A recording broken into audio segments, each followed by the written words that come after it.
quite pretty town. That there's Washington, D.C. Anybody see the White House? There's been lots of White Houses down there. Would you fasten your seatbelts, please? Yes, ma'am. We'll be landing in a few minutes. You gonna feed us again before we land? I'm afraid there isn't time. You done had 4 meals and 3 snacks. Flying makes me hungry. But we's landing now. Landing makes me hungry, too. We go straight to the White House, Paul? I think so, Ellie. The quicker we give our money to the president, the quicker he can commence fighting small. Sure, I'm wheezing down for supper. I'm starving. Jim, if that boy takes his meals at the White House, the president's wife will never get out of the kitchen. I can help with the cooking. No, Ellie, I'll do that. You make the beds and do the dusting. And Jethro, you can mow the White House lawn and rake the leaves. Let Ellie do that. President needs me for my brain. Oh, pooh. I'll likely be in the East Room or someplace sitting on his cabinet. You keep your feet off the president's furniture.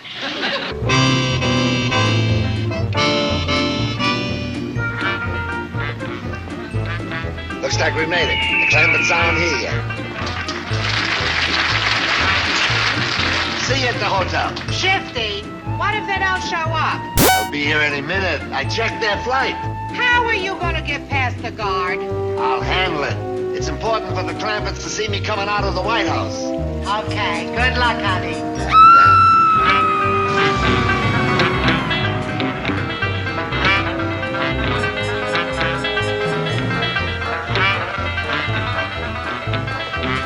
Schaefer, FBI. Hold it.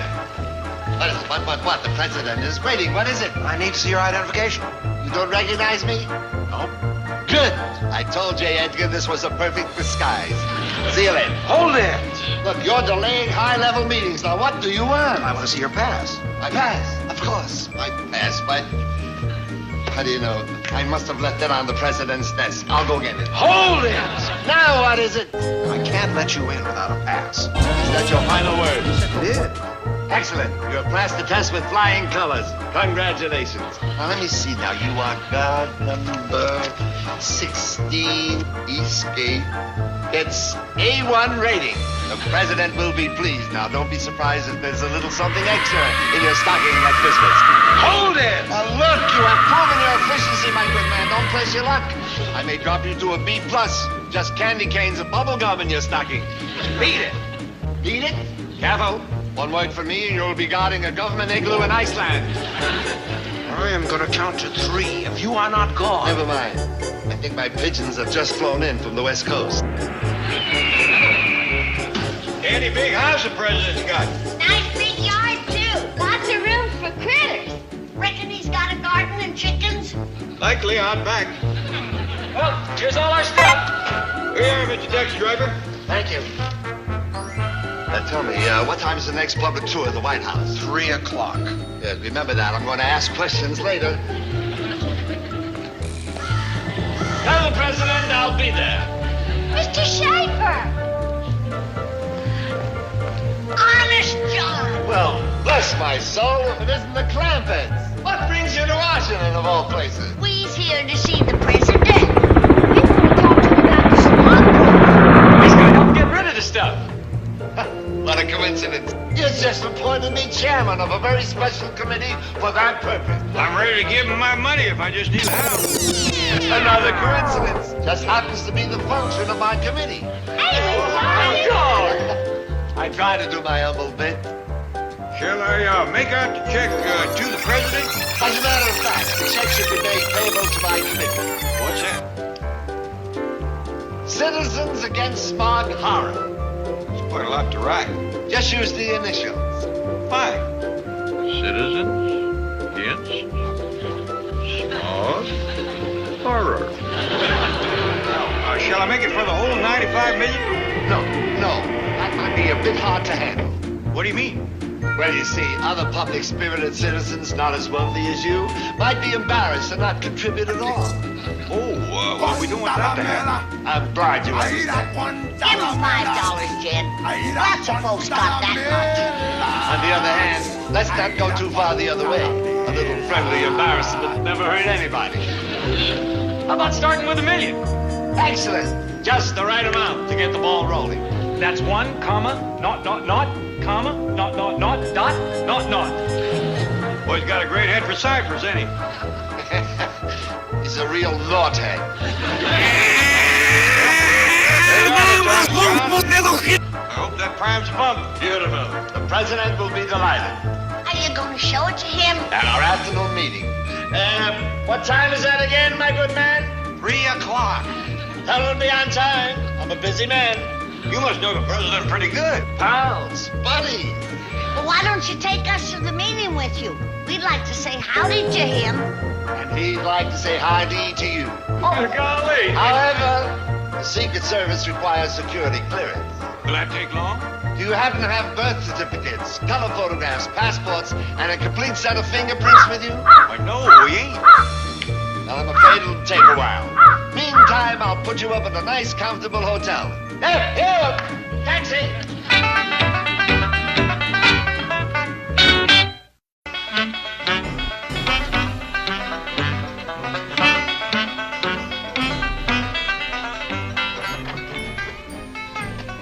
These are daily flight accommodations, Mr. Honest John. Well, thank you, Mr. Clampett.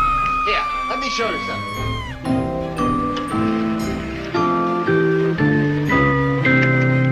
Here you have a magnificent view of the entire city of Washington. Well, ain't that pretty? Ready? Pretty me. Mr. Honest John has fixed us up real nice here. Well, it's all right, but it ain't like staying in the White House. Sure ain't. They got a kitchen over there where a fella can get a snack when he's hungry. Ain't we gonna get to stay at the White House at all? Billy Bay. Don't pay no attention to him, Mr. Honest John. He is acting awful pushy. Not at all.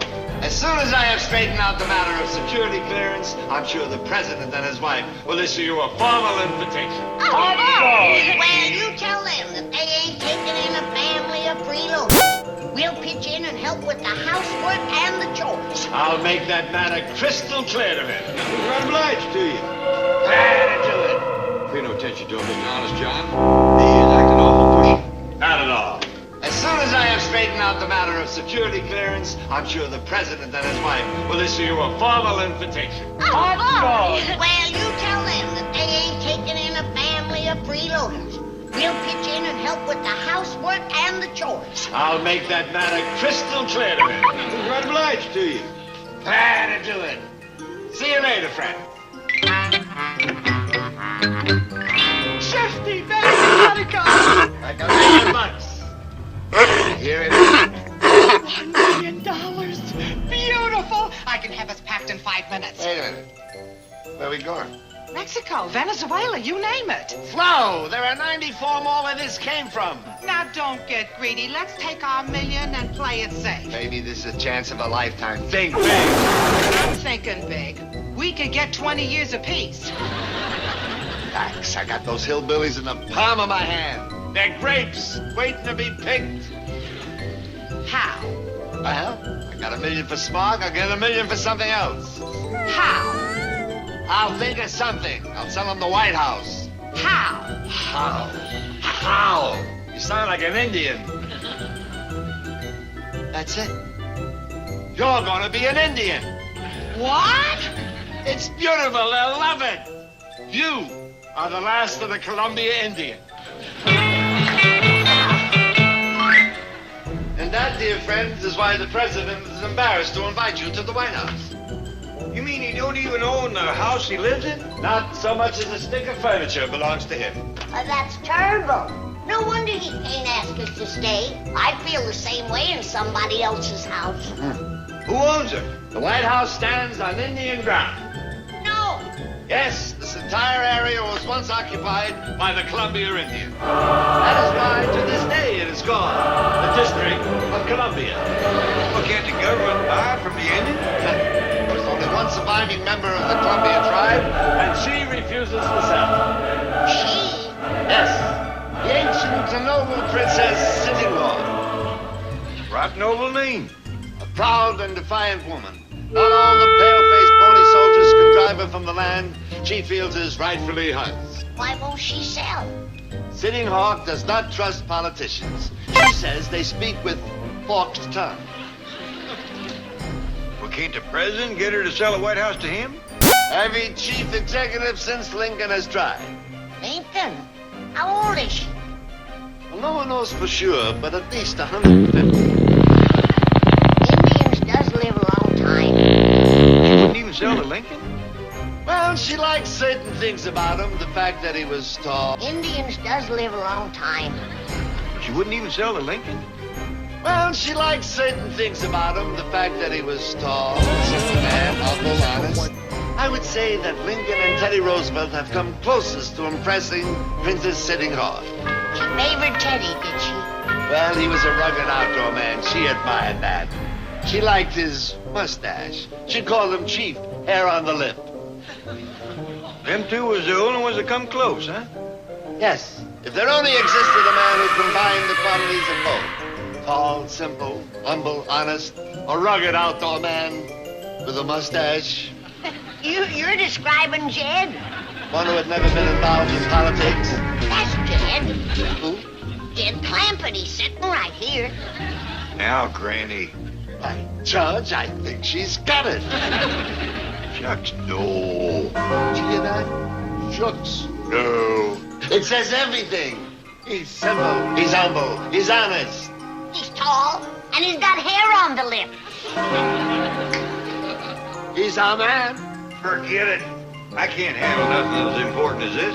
Mr. Clampett, when Andrew Jackson, Old Hickory, was asked to fight the Battle of New Orleans, do you know what he said? Forget it. I can't handle nothing as important as this. Is that a fact? But he won, and you will win. History has chosen you, and you cannot refuse. Do it, Jed. Then we get the invite to the White House. Well, I ain't gonna do it just for that. And you will do it? You know, ease the president's mind. Least I can do is try. Spoken like a true patriot. I will take you to Princess Sitting Hawk and act as your interpreter. You talk Indian? I learned as a child. Tongue of the Columbia Indians was the second language in our home. How come? Well, many moons ago, my family befriended the tribe. When all other pale faces were against them, the Indians knew they could always find refuge in the home of a Shaker. It was nice of your folks to take them in. Our name has become part of the Indian language, synonymous with hospitality. To this very day, to be taken in is to be shapen.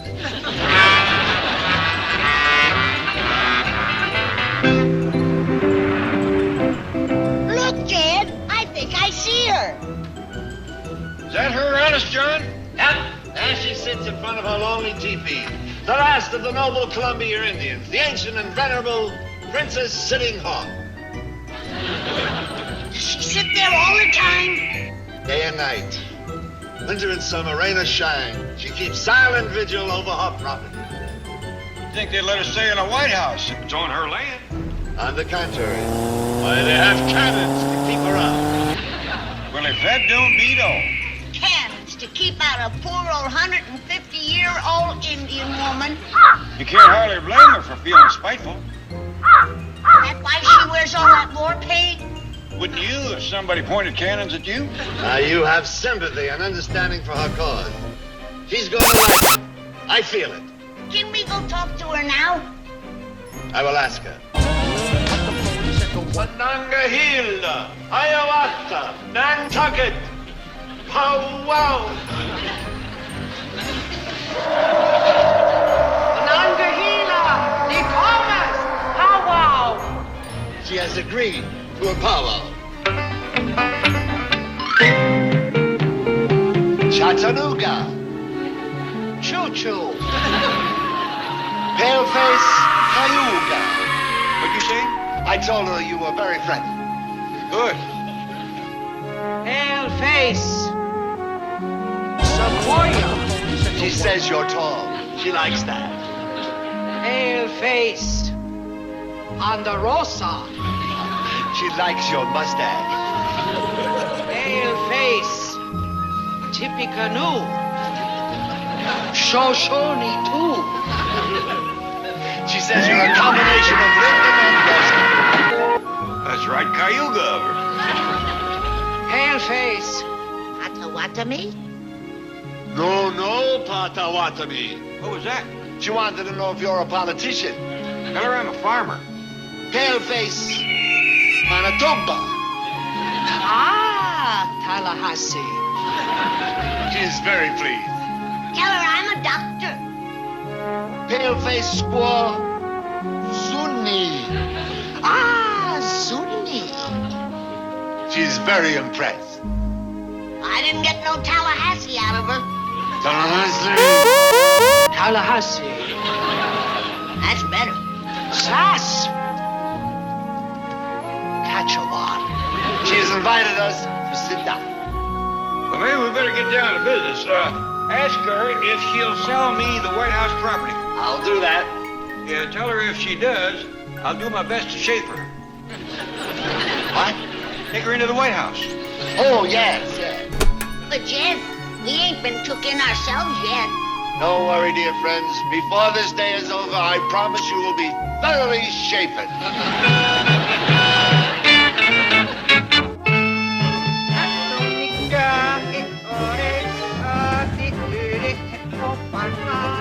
What's Setting Hawk doing in there? She's getting help from the spirit. Well, she ought to lay off. Sounds like she's had enough. Oh, no. She's contacting the spirits of her ancestors who have gone to the happy hunting ground, asking their advice. I hope they advise her to sell me the White House. First thing I'm going to do is take them cannons away.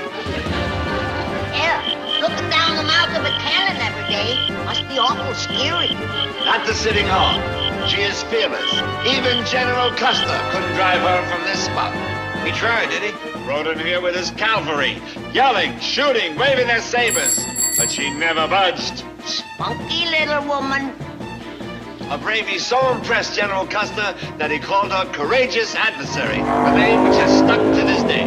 I'd have called him a few names. Sitting Hawk got her revenge. She told her cousin, Sitting Bull. You know what happened to Custer?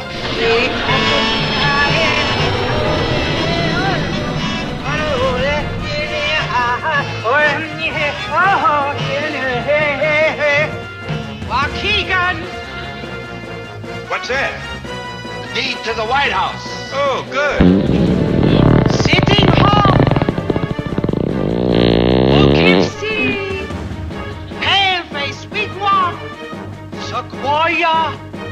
Manitoba. She has decided to sell the White House to the tall farmer. Oh, I'm right in Tallahassee.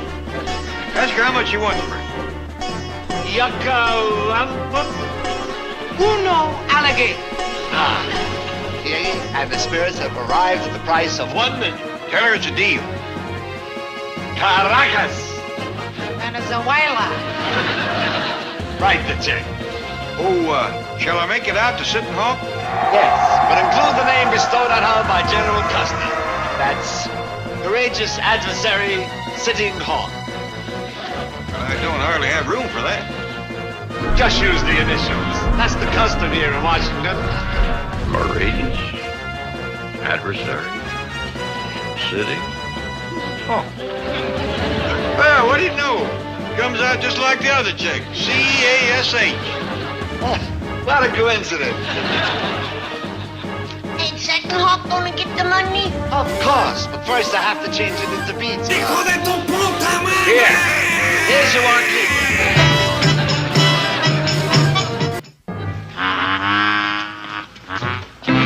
Howdy. Howdy. We's the Clampetts. This here is Granny, Ellie Mae, Gedro, and I'm Jed. Howdy. Honey, Can I help you folks? Oh, no, thanks. We's all able-bodied. the president is gonna shave for us. I beg your pardon. Can you keep a secret? I think so. I Poughkeepsie at the White House from Sitting. Don't fool. House will give the president his walkie. And he'll be right Tallahassee to get it. Well, we best Saskatchewan for the supper table. Hey, can we see the president now? Just a second. I'll see if he's busy. I Poughkeepsie at the White House from Sitting. Don't fool. House will give the president his walkie. And he'll be right Tallahassee to get it. Well, we best Saskatchewan for the supper table. Hey, can we see the president now? Just a second. I'll see if he's busy.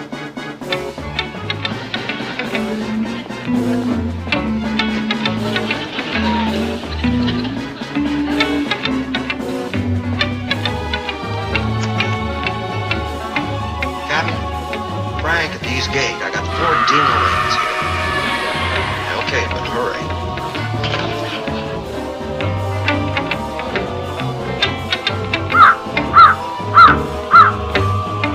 What'd he say? He's sending a car for you. Oh, shucks, we'll walk. It ain't but a couple of 100 feet. No, you just stay right here. The president wouldn't have it any other way. Well, that's real Cayuga. Oh, he's very Cayuga. You notice anything familiar about Jim? Should I? He's tipping canoe and show-shony too. Now that you mention it, he certainly is. It's being Sequoia and having a Ponderosa that does it. But he ain't no pot to what to me. Car's here. Look at that big fancy limousine. Yeah, we wasn't aiming to put on airs, but it looks like the president won't have it any other way. He's gonna get shapered in style. Well, Chattanooga. Choo-choo. He talks it real good, don't he? Come on, everybody.